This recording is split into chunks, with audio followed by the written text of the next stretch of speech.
21 उसका 34 यहाँ लिखा है, इसलिए सावधान रहो, तुम्हारे मन खुमार और मतवालेपन और इस जीवन की चिंताओं से सुस्त ना हो जाएं, और वो दिन तुम पर फंदे के समान अचानक आ पड़े, क्योंकि वह सारी पृथ्वी के सब रहने वालों पर इसी प्रकार आ पड़ेगा। इसलिए जागते रहो और हर समय प्रार्थना करते रहो कि तुम इन सब आने वाली घटनाओं से बचने और मनुष्य के पुत्र के सामने खड़े होने के योग्य बनो। यहाँ पे सबसे पहले क्या लिखा है?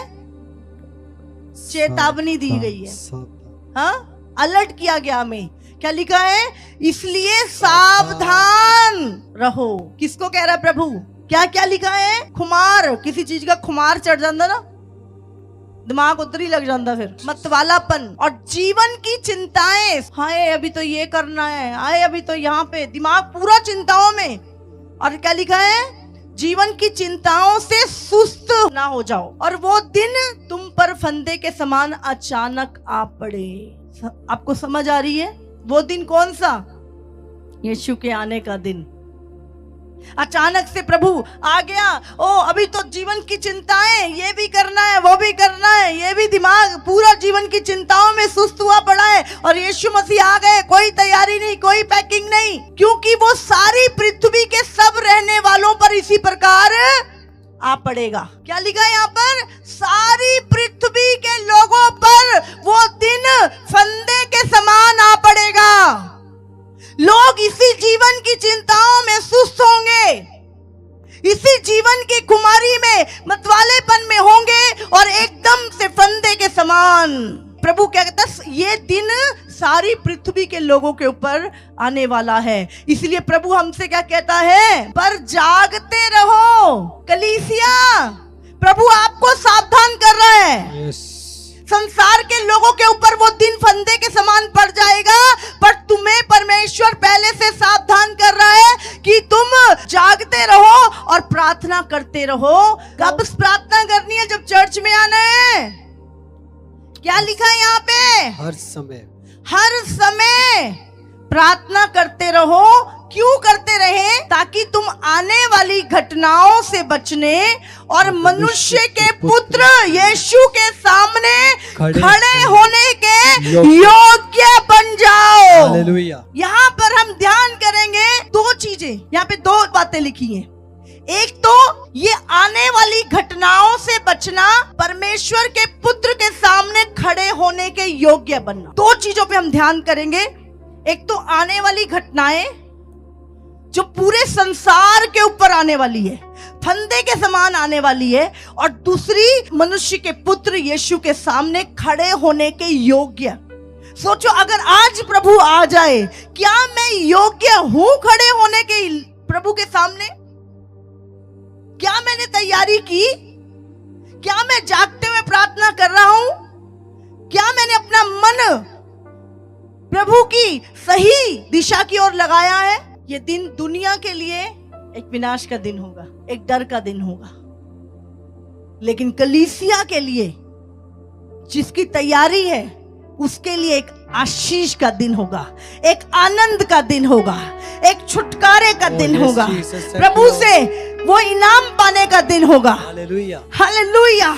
पर संसार के लिए ये दिन फंदे के समान होगा। 2 थिस्सलुनीय 2 उसका 6, तुम उस वस्तु को जानते हो जो उसे अभी रोक रहा है कि वो अपने समय पर प्रकट हो, क्योंकि अधर्म का भेद अब भी कार्य करता जाता है, पर अभी एक रोकने वाला है, और जब तक वो दूर ना हो जाए वो रोके रहेगा। तब वो अधर्मी प्रकट होगा, जिसे प्रभु यीशु अपने मुंह की फूंक से मार डालेगा और अपने आगमन के तेज से भस्म करेगा। उस अधर्मी का आना शैतान के कार्य के अनुसार सब प्रकार की झूठी सामर्थ और चिन्ह और अद्भुत काम के साथ, और नाश होने वालों के लिए अधर्म के सब प्रकार के धोखे के साथ होगा, क्योंकि उन्होंने सत्य से प्रेम नहीं किया जिससे उनका उद्धार होता। तुम उस वस्तु को जानते हो जो उसे अभी रोक रहा है कि वो अपने समय में प्रकट हो। आप जानते हैं ये है पाप का पुरुष, जिसको बाइबल विनाश का पुत्र कहती है। एंटी क्राइस्ट, मसीह विरोधी जो एक पुरुष होगा जो पूरे संसार के ऊपर शासन करेगा। लेकिन अभी क्या है, उसके लिए बहुत सारे लोग रास्ता तैयार कर रहे हैं उसके आने का। बहुत सारे लोग उसके रास्ता तैयार कर रहे हैं आने का, बट अभी वो पूरी तरह से प्रकट नहीं हुआ है, क्योंकि उसको रोकने वाला एक है, वो है पवित्र आत्मा जो तुम्हारे भीतर रहता है। और जब तुम प्रार्थनाएं करते हो तो उसका कार्य अभी रुका हुआ है। जिस दिन कलीसिया उठा ली गई स्वर्ग में, पवित्र आत्मा तुम्हारे साथ चला जाएगा, उसी दिन वो अपनी फुल फॉर्म में आ जाएगा।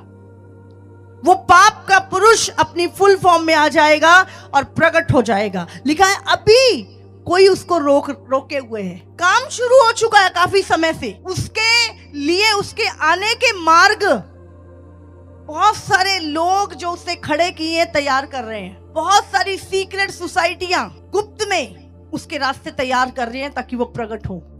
और झूठे चिन्ह चमत्कार, झूठी अद्भुत सामर्थ्य 7 साल बाद यीशु मसीह का वो प्रकट होगा, उसे अपनी मुंह की फूंक से मार देगा। यहाँ पे लिखा है वो उस अधर्मी का आना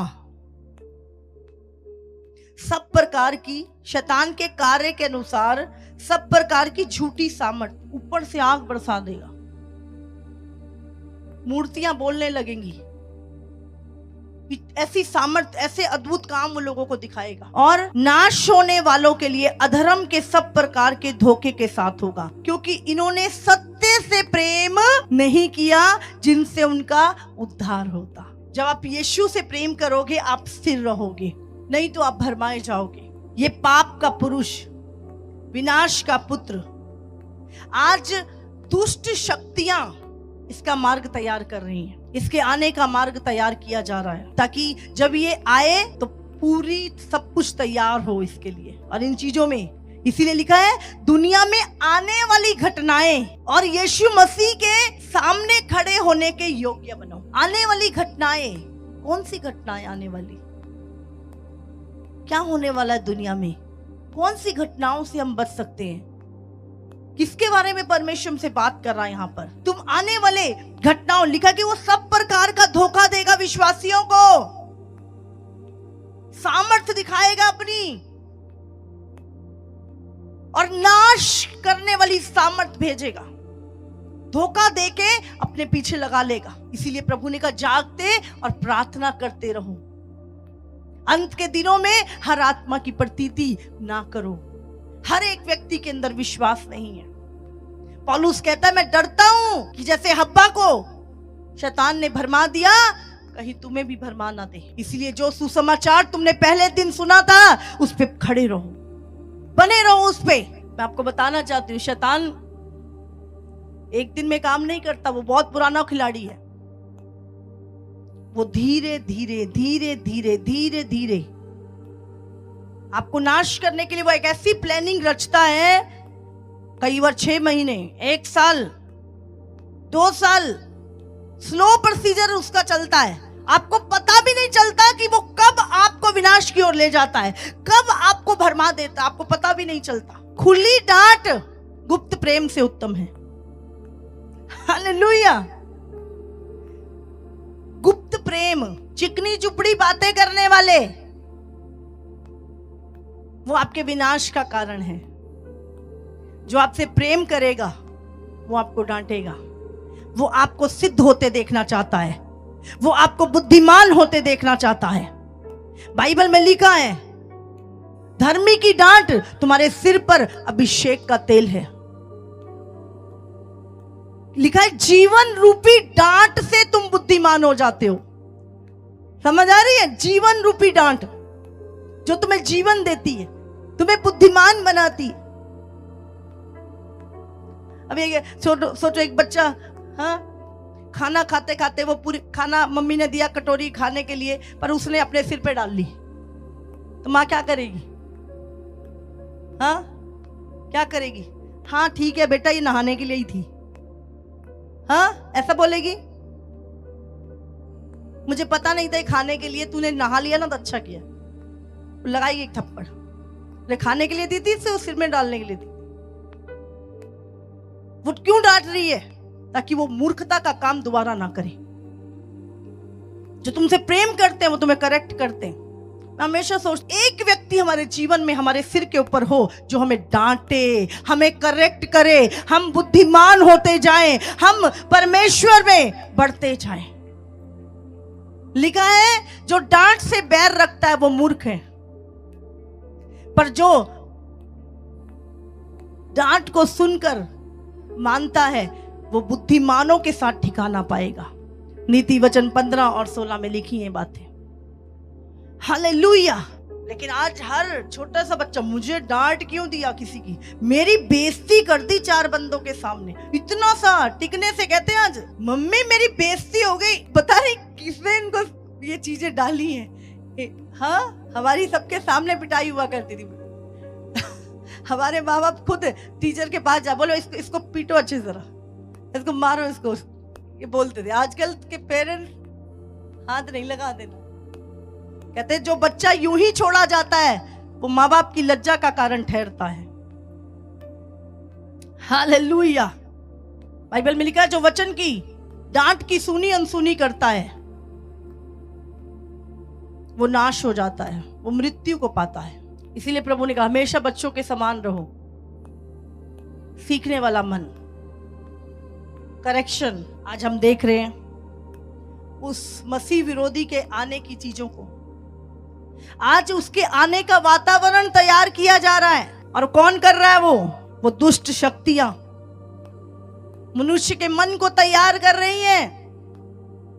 सरकारें, प्रधानताएं, उसके मार्ग तैयार किए जा रहे हैं। जैसे यीशु के आने की तैयारी शुरू है, वैसे ही एंटी क्राइस्ट के आने की तैयारी भी शुरू हो चुकी है। उसके लिए अंधकार, उसका वातावरण तैयार किया जा रहा है उसके आने का। संसार में दुष्टता, खून खराबा, व्यभिचार, रेप की घटनाएं तैयार किया जा रहा है। आज शैतान बैठ आराम से, हमने देख तेरे लिए जो तुझे खुश करती हैं चीजें वो सब करा हुआ है। किसी लड़की के अंदर दुष्ट आत्मा थी, वो बोलती है 4 बलियां ले चुका हूं मैं। शैतान बोल रहा था उसके अंदर, बोला 4 बलियां किसकी? छोटे बच्चों की बलियां ले चुका हूं, इसकी भी लेनी है। दुष्टता इतनी बढ़ गई है कि मेरा भला हो जाए, भला किसी के बच्चे का गला काट के देना पड़े। बच्चे गायब हो जाते हैं क्योंकि किसी तांत्रिक ने बोला है कि बलि चढ़ाओ तो तुम्हारे बच्चा हो जाएगा। तो लोगों के बच्चों की बलियां चढ़ाते हैं दुष्ट लोग, जो दुष्ट शक्तियों से बंधे हुए हैं। शैतान कैसे महामारी के रूप में भय का आत्मा पूरी दुनिया के अंदर ट्रांसफर कर दिया। डरना जरूरी है, डरोगे तभी बचोगे। वचन क्या कहता है? तू मत डर, मैं तेरे साथ हूं। 365 बार बाइबल में लिखा मत डर, मैं तेरे साथ हूं। और संसार कहता है डरो तभी बचोगे। और डरने वालों ने क्या किया? इतना डर गए, इतनी दुष्ट आत्मा हावी हो गई कि कहीं ये बीमारी हमें ना लग जाए, सुसाइड कर लिया। डर की स्पिरिट ने मार दिया, बीमारी ने नहीं मारा उनको, डर की आत्मा ने मार दिया, सुसाइड कर लिया। एक दादा ने अपने आप को सुसाइड कर लिया कि मेरे पोते को कहीं मुझे बीमारी हो जाए, मेरे पोते को ना हो जाए, तो उससे सुसाइड कर लिया। डर ने लोगों को मार दिया। प्रभु कहता आने वाली घटनाएं, संसार की चिंताएं तुम्हें सुस्त ना कर दें, मतवालापन और खुमार तुम्हारे पे चढ़ ना जाए।